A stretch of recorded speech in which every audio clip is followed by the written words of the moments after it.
এখন আমরা pharmacy management প্রজেক্টটা সেট আপ করবো। তো এটার জন্য আমরা ব্রাউজারে Vue.js dev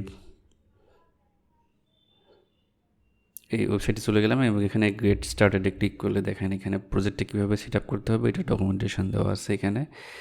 যেহেতু ভিট দিয়ে ভ্যানিলা, Vue.js, রিঅ্যাক্ট অনেক রকমের প্রজেক্ট করা যায়, আমরা এখানে দেখব যে ভিউর টেমপ্লেট কীভাবে করা হয়, যে এখানে দেওয়া আছে দেখেন। এখানে যদি আপনার নোড.js-এর ভার্সন npm-এর ভার্সন 6.x থাকে তাহলে এটা লিখতে হবে, এবং 7+ হলে এক্সট্রা ড্যাশ ডাবল ড্যাশ দিতে হবে, এখানে এক্সট্রা ডাবল ড্যাশ দিতে হবে। তো আমার যেহেতু নোড.js-এর ভার্সন লেটেস্ট LTS ভার্সনটা আছে এবং npm-টাও 7+, আমি এটা দেখে নেই, চেক করে নিই। এটার জন্য আমরা হচ্ছে এই ডেস্কটপেই টার্মিনালটা ওপেন করি। এখানে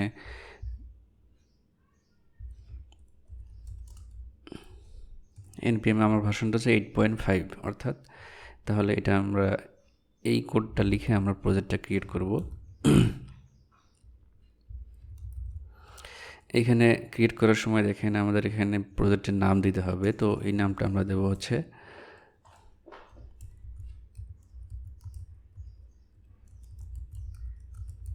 ফার্মেসি ড্যাশ ম্যানেজমেন্ট।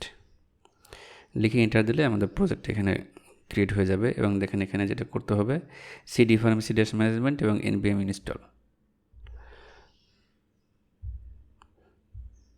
তো আমরা এটা VS কোড থেকে করব। এটার জন্য আমরা দেখেন এখানে ফার্মেসি ম্যানেজমেন্ট নামে ফোল্ডার হয়ে গেছে, এটাকে আমরা VS কোডে ওপেন করতেছি।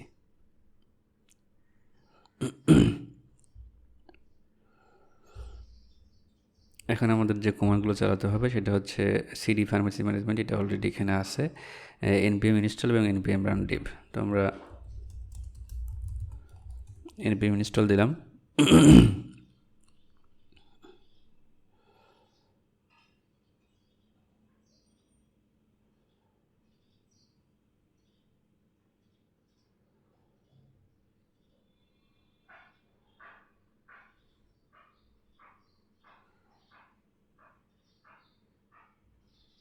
এটা ইনস্টল হয়ে গেছে। এখন হচ্ছে আমাদের npm রান ডিভ দিলে এখানে এটা রান হবে।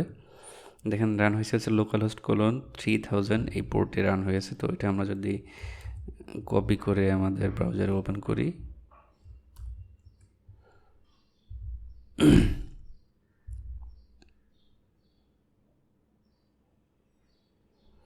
এখানে দেখেন আমাদের একটা ডিফল্ট টেমপ্লেট Vue.js-এর লোগো এবং ভাইটের কিছু কনফিগারেশন এখানে দেওয়া আছে। তো আমরা এটা এখানে যদি সোর্স কোড দেখি তাহলে দেখেন এখানে আমাদের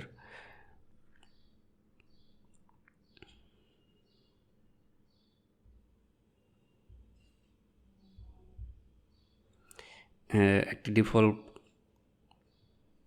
টেমপ্লেট আছে, এখানে অ্যাসেটস নামে একটা ফোল্ডার আছে, এর ভিতরে লোগো আছে, কম্পোনেন্টস আছে, এর ভিতরে হেলো ওয়ার্ল্ডের একটা কম্পোনেন্ট আছে এবং app.vue আছে, main.js আর কিছু নেই। তো এখানে আমরা প্রজেক্ট শুরু করব। তো এটার জন্য আমরা দেখেন শুরুতে app.js-এ এখানে সেটআপ স্ক্রিপ্ট সেটআপ ইউজ করেছে। এটা হচ্ছে যখন আমরা সেটা সাধারণত ইউজ করা হয় যখন আমরা কম্পোজিশন এপিআই ইউজ করবো তখন। তো যেহেতু আমরা কম্পোজিশন এপিআই এখন পর্যন্ত দেখি নাই, এই প্রজেক্টটা শেষ করার পরে Vue.js-এর সব টপিক শেষ করার পরে আমরা কম্পোজিশন এপিআইটা দেখব। তাই আমরা হচ্ছে এখানে এই স্ক্রিপ্ট সেটআপ এই ওয়েতে আমরা করব না, আমরা হচ্ছে নর্মাল যে অপশনস এপিআই যেভাবে করে আসতেছিলাম সেভাবে করব। তো এটার জন্য আমি এখানে পুরো ফাইলটা ডিলিট করেছি এবং এখানে নর্মাল একটি ভিউ টেমপ্লেট, ডিফল্ট টেমপ্লেট নিয়ে নিচ্ছি এবং এখানে ধরেন আমরা একটি ডিভ নিয়ে এর ভিতরে টেস্ট দিলাম, এখানে টেস্ট দেখাচ্ছে। তো আমরা এখানে প্রজেক্টের নাম দিয়ে দেখি,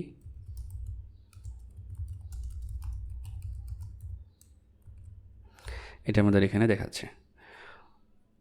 ওকে, আজকে আমরা আর কোনো চেঞ্জ করবো না, নেক্সট পার্টে আমরা এখানে লগ ইন পেজটা ডিজাইন করব।